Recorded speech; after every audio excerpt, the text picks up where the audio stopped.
I was 30 minutes away from walking down the aisle when my wedding photographer grabbed my arm and whispered, "Check your phone right now. Don't react." I opened it to find photos of my fiancé with another woman, taken that morning, 3 hours before our ceremony. The photographer looked me dead in the eye and said, "I'm so sorry, but you need to see this before you say I do."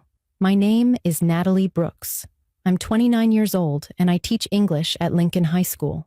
The man I was about to marry was Derek Mitchell, 31, a real estate agent who I'd been with for 3 years. The woman who stopped my entire world that day was Simone Hayes, our wedding photographer. My older sister Rachel was my maid of honor, and my mother Patricia had spent 8 months helping me plan every single detail of what was supposed to be the perfect wedding. Before we go any further, drop a comment and tell me where you're watching from, and hit that subscribe button, because this story will completely change how you think about trust and intuition. I woke up that Saturday morning in June in the most beautiful hotel suite I'd ever seen. The Garden Valley Hotel had floor-to-ceiling windows that overlooked a lake, and sunlight was streaming in, making everything look golden and perfect. This was it. This was my wedding day. I'd been planning this for 8 months, and every detail was exactly how I'd imagined. The venue was a restored barn with huge windows and wooden beams. 150 people were coming to watch me marry the man I loved. My dress was hanging by the window, a simple A-line gown that made my mom cry the first time she saw me try it on. Rachel was already in the suite with me, along with 3 of my bridesmaids. Everyone was in robes, drinking mimosas and laughing while we got our hair and makeup done. My mom kept coming in every few minutes with tissues in her hand, crying happy tears about her youngest daughter getting married. The energy in that room was pure joy. I felt so loved, so excited, so ready to start this next chapter of my life. Derek and I had met 3 years earlier at a charity fundraiser. He was charming and successful, and seemed to think I was the most amazing person he'd ever met. When he proposed on a beach in Florida during sunset, I thought I was the luckiest woman alive. The ring was beautiful, something he'd saved up for months to buy. We'd built a real life together over those 3 years. We bought a condo 6 months before the wedding, adopted a rescue dog named Pepper, and talked constantly about starting a family. Sure, we had our normal relationship issues like anyone does, but nothing major. Derek worked long hours in real estate, meeting with clients on weekends and evenings, but I trusted him completely. I never had a single reason not to. That morning in the bridal suite, everything felt right.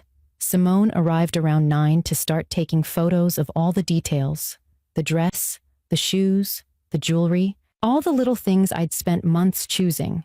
She'd been wonderful to work with since we hired her at a wedding expo 6 months earlier. She was professional and warm, and made everyone feel comfortable. Around 10:30, she said she was heading over to the groom's suite to get photos of Derek and his groomsmen getting ready.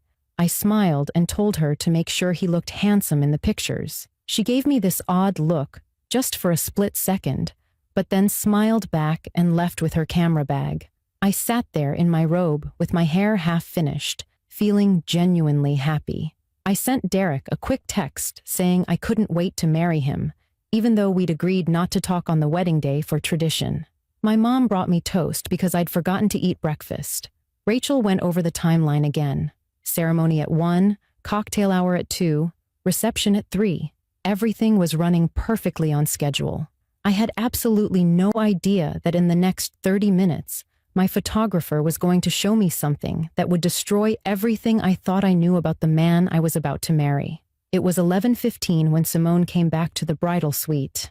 I was in my dress by then, standing in front of the mirror while one of the makeup artists added the final touches. The moment I saw Simone's face, I knew something was wrong. She was pale, and she wasn't holding her camera the way she normally did. She set it down on the table like it was made of glass, and asked if she could speak to me privately for just a moment. Rachel immediately picked up on the tension in the room and asked if everything was okay. Simone hesitated, her hands shaking slightly, and said she just needed 1 quick minute with the bride. We stepped out into the hallway, and she closed the door behind us. My heart was already racing, but I had no idea why. Simone pulled out her phone, and her voice cracked when she said, "I don't know how to tell you this, and I'm so sorry, But you need to see something before you walk down that aisle."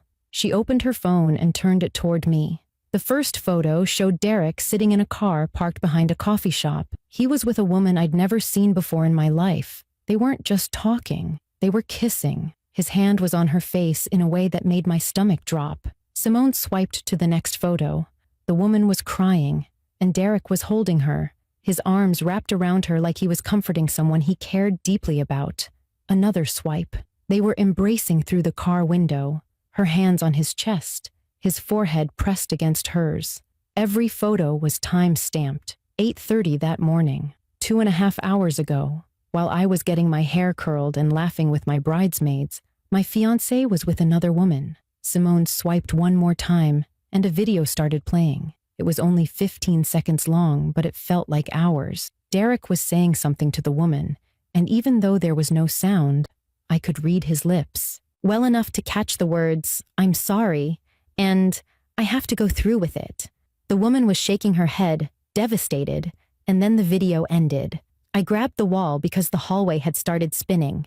My beautiful wedding dress suddenly felt too tight, and I couldn't breathe properly. Simone started explaining in this rushed whisper that she'd stopped at that coffee shop on her way to photograph the groom's suite because she needed an extra coffee. She saw Derek's car in the back parking lot and thought it was strange since he was supposed to be at the hotel getting ready. She took a few photos through her car window, not entirely sure what she was seeing at first, and then it hit her. She said she'd been sick to her stomach for the past hour trying to decide if she should show me. She almost didn't. She almost convinced herself it wasn't her place to get involved. But then she kept thinking about me standing at that altar, making vows to someone who'd been with another woman just hours before, and she couldn't let that happen. I walked back into the bridal suite feeling like I was underwater. Everything looked distorted and far away. Rachel took one look at my face and immediately rushed over asking what happened. My mom stopped adjusting the flowers in my bouquet, and her smile disappeared. I couldn't form words. I just handed Rachel the phone. I watched her face change as she scrolled through the photos, confusion turning to shock, turning to pure rage. She showed my mom, who gasped and put her hand over her mouth. The bridesmaids could tell something terrible had happened, and the room went completely silent. You could have heard a pin drop. Rachel asked Simone when these were taken, and Simone showed her the timestamps. This morning, less than 3 hours ago, while I was having the happiest morning of my life, Derek was in a parking lot with someone else. My mom started crying, but these weren't happy tears anymore. These were heartbroken, angry tears for her daughter. Rachel's lawyer brain kicked in immediately, and she started firing questions at Simone. Who is this woman? How long has this been going on? Does Derek know you saw him? The bridesmaid stood frozen, not knowing what to do or say. My mind was racing through 3 years of memories, wondering how many times he'd lied to me, how long this had been happening, whether anything about our relationship had ever been real. 150 people were already at the venue. The ceremony was supposed to start in less than 2 hours. Our families were there. Our friends had flown in from across the country. Everyone we knew was about to watch us get married. And Derek had no idea that I knew. He had no idea his perfect plan was falling apart. I looked at my sister, and the words that came out of my mouth surprised everyone in that room, including myself. I said, "I'm not canceling the wedding. I'm walking down that aisle." Rachel stared at me like I'd lost my mind. She grabbed both my hands and said we needed to cancel everything immediately, that we could tell people I got sick or there was a family emergency, anything to stop this wedding from happening. My mom was nodding in agreement, saying I didn't have to go through with this, that everyone would understand. But my voice was completely steady when I told them exactly what I was going to do. I was going to let the ceremony happen. I was going to walk down that aisle in my beautiful dress with my father by my side. I was going to stand next to Derek at that altar and let him think everything was perfectly fine. But when the officiant asked if I take Derek Mitchell to be my husband, I was going to look him in the eyes and say no. I was going to make sure every single person in that venue knew exactly who he was and what he'd done before I turned around and walked away. The room went dead silent. My bridesmaids looked at each other in shock. My mom's face went pale. Rachel studied me for a long moment, and I could see her lawyer brain working through the implications of what I was proposing. Finally, she squeezed my hands and said if I was absolutely sure about this, she would support me 100%. She said Derek deserved to be exposed in front of everyone who came to celebrate a lie. The energy in the bridal suite completely transformed. This wasn't a group of women getting ready for a fairy tale wedding anymore. This was a woman preparing to take back her power and her sisters rallying around her. I finished getting ready with this strange sense of calm washing over me. My hands had stopped shaking. I looked at myself in the mirror and barely recognized the person staring back. I looked beautiful on the outside, but inside I felt cold and focused. Simone came over and quietly asked if I wanted her to send the photos to my phone so I'd have proof. I said yes, and thanked her for being brave enough to show me the truth. She had tears in her eyes when she said she couldn't let me make those vows without knowing. Rachel stepped out into the hallway and made a private call to the venue coordinator. She warned her that something unexpected was going to happen during the ceremony, but that she shouldn't intervene no matter what she heard or saw. She also told my mom to make sure she sat on the aisle seat so she could leave quickly when things went down. We arrived at the venue at 12:30. Guests were already there, mingling on the lawn, taking photos by the lake, completely unaware of what was coming. I could see Derek's parents laughing with his aunts and uncles near the entrance to the barn. His younger brother was talking to some groomsmen. Everyone looked so happy. The wedding party started getting into position. I stood at the back of the venue with my father, who was supposed to walk me down the aisle. He looked at me closely and said something felt off, that I didn't look like a happy bride. I told him I'd explain everything later, but right now I just needed him to trust me and walk me down that aisle no matter what happened. He looked worried and confused, but he nodded and said he'd do whatever I needed. The ceremony music started. Rachel walked down first as my maid of honor, and I caught her eye as she passed. She gave me the smallest nod, letting me know she was ready for whatever came next. The other bridesmaids followed. Then the music changed to the bridal march. Every guest in that barn stood up and turned to look at me. This was it. My father offered me his arm, and we started the long walk down the aisle. Every step felt surreal, like I was watching myself from somewhere else. The barn looked absolutely beautiful, with flowers everywhere and sunlight pouring through the huge windows. I could see Derek standing at the altar in his perfectly tailored gray suit, smiling at me like I was the only person in the world. His best man stood next to him looking proud. The officiant held a leather book and smiled warmly. Everything looked like a dream, but I knew the truth. I kept my eyes locked on Derek as I walked toward him. I wanted to memorize his face in this exact moment, the moment right before his whole world came crashing down just like mine had an hour ago. I reached the front and my father kissed my cheek before sitting down next to my mom, who was gripping his hand so tight I could see her knuckles turning white. Derek took both my hands in his and leaned close to whisper, "You look absolutely incredible." I didn't say anything back. I just stared at him. The officiant began speaking, and I barely heard a word. The officiant welcomed everyone and started talking about love and commitment and the sacred bond of marriage. His voice sounded far away, like I was listening to him through water. I was watching Derek's face, studying every detail, looking for any sign of guilt or hesitation. There was nothing. He looked genuinely happy, genuinely excited to be standing there with me. That made it worse somehow, knowing he could lie so easily, so completely. We got through the readings that my mom had helped me choose months ago. Rachel stood up and gave a short speech about partnership and trust that now felt like a cruel joke. She kept her voice steady, but I could see her hands shaking as she held her notes. When she sat back down, the officiant moved into the vows. Derek went first. He pulled out a folded piece of paper from his jacket pocket and started reading. He talked about the night we met, how I'd changed his life, how he'd never believed in soulmates until he found me. He promised to love me through good times and bad, to support my dreams, to be faithful and honest and true for the rest of our lives. Some of the guests were crying. His mother had tissues pressed to her eyes. I felt absolutely nothing except cold fury building in my chest. The officiant turned to me with an encouraging smile and said it was my turn to share my vows. I was supposed to have personal vows written out on a card tucked into my bouquet. I'd spent weeks writing them, changing words, making them perfect. I ignored the card completely. Instead, I looked directly at Derek and started speaking in a voice that was clear and steady and carried through the entire barn. I said, "Derek, 3 years ago I met you at a fundraiser and I thought I'd found my person. I trusted you with everything. My heart, my future, my whole life. I believed every word you said to me. I was standing here ready to promise you forever." Derek was smiling, nodding slightly, thinking these were my romantic vows. Then I let my voice get colder. "But this morning, while I was in my hotel room getting ready to become your wife, you were in a parking lot behind a coffee shop with another woman. You were kissing her. You were holding her while she cried. You were telling her you had to go through with this wedding." The entire venue went dead silent. You could have heard a pin drop. Derek's smile froze on his face and then slowly disappeared.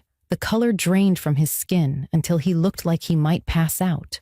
He opened his mouth, but no sound came out. I pulled my phone from where I'd hidden it in the folds of my dress and held up the photos so everyone in the front rows could see them clearly. I said, "My photographer took these pictures 3 hours ago. 3 hours before you were supposed to marry me. You didn't even have enough respect to end things with her before standing here and making promises you had no intention of keeping." Gasps rippled through the crowd like a wave. Derek's mother stood up from her seat, her hand covering her mouth in shock. His father looked like he'd been slapped. Derek's best man took a step backward, distancing himself. The bridesmaids behind me were frozen. Derek finally found his voice and started stammering that I was wrong, that I was misunderstanding what I saw, that he could explain everything if I'd just give him a chance. His voice was desperate and panicked, and it made me feel powerful in a way I'd never experienced before. I cut him off before he could say another word. I said, "I'm not misunderstanding anything, Derek. I'm just not stupid enough to marry a liar." I handed my bouquet to Rachel, who took it with tears streaming down her face. I looked out at all the guests who'd come to celebrate what they thought was a love story, and I said, "I'm so sorry you all traveled here and got dressed up for nothing, but I'm not sorry that I'm walking away from someone who would cheat on me on our wedding day." Then I turned my back on Derek and started walking down the aisle alone. The barn erupted into chaos behind me. I could hear Derek calling my name, his voice breaking. I could hear his family shouting questions at him. I could hear confused conversations breaking out everywhere. I didn't turn around. I didn't stop walking. My father and Rachel appeared on either side of me before I even made it halfway down the aisle. My mom was right behind them. They surrounded me like a protective wall and walked me straight out of that barn to the parking lot where Rachel's car was waiting. We drove away while Derek was left standing at that altar, completely exposed and humiliated in front of every person who mattered to him, exactly like he deserved. The rest of that day was a complete blur. My family took me straight to my childhood home, the only place that felt safe anymore.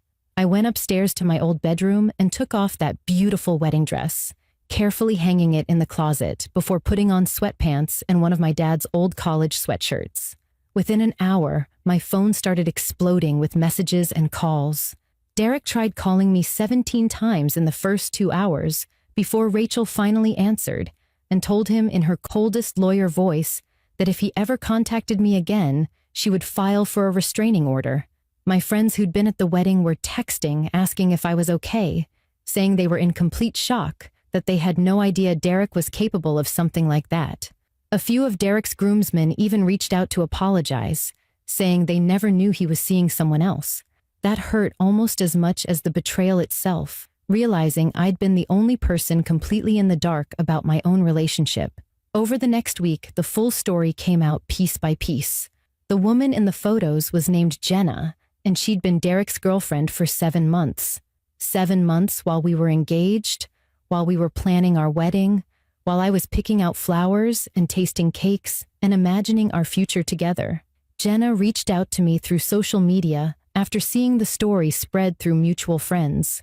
We met for coffee and had the most painful conversation of my life. She told me she hadn't known Derek was engaged when they first started seeing each other. He'd told her he was single, When she eventually found out the truth, Derek convinced her he was going to call off the wedding. He kept promising her he'd end things with me, but the date kept getting pushed back. That morning at the coffee shop was her final ultimatum. Either he canceled the wedding or she was done. Derek chose the wedding. He chose the life that looked perfect on paper. He chose to lie to both of us rather than be honest with anyone. I stayed with my parents for almost a month before I felt strong enough to go back to the condo Derek and I had bought together. He'd already moved out and taken his things. Rachel handled all the legal details of separating our lives, canceling the joint bank accounts, dealing with wedding vendors, sorting through the financial mess of a canceled wedding. Most vendors kept their deposits, but a few were surprisingly understanding. Simone refused to accept any payment for the wedding day. She said she was just grateful I'd found out the truth before signing a marriage certificate. The financial loss was huge, thousands of dollars gone. But I couldn't bring herself to care about money when I'd almost lost so much more than that. Going back to work that fall was harder than I expected. My students didn't know the details, but everyone in our small town had heard some version of the story. My principal was kind enough not to ask questions, and my colleagues gave me space while still letting me know they were there if I needed anything. Day by day, week by week, I started feeling like myself again. I adopted a cat named Scout, who kept me company in the quiet condo. I started going to therapy to work through the trust issues and the betrayal. I reconnected with friends I'd neglected during all those months of wedding planning. I even took up painting again, something I'd loved in college, but had somehow stopped doing. 6 months after the wedding that never happened, I actually felt stronger and more confident than I ever had. People still ask me if I regret the public confrontation, if I wish I'd handled it more privately. My answer is always the same. Not for one single second. Derek had planned to deceive me in front of everyone we knew. He was going to make me stand there and promise forever, while he knew he'd been with another woman that same morning. Turning that moment around, taking back my power, refusing to be humiliated in silence. That was the best decision I could have made. Simone ended up posting about what happened on her professional social media page without using our names, talking about the responsibility photographers have when they witness something wrong. Her post went viral. Hundreds of women reached out sharing their own stories of betrayal and thanking her for having the courage to speak up. I'm 30 years old now. I'm single, and I'm genuinely happy.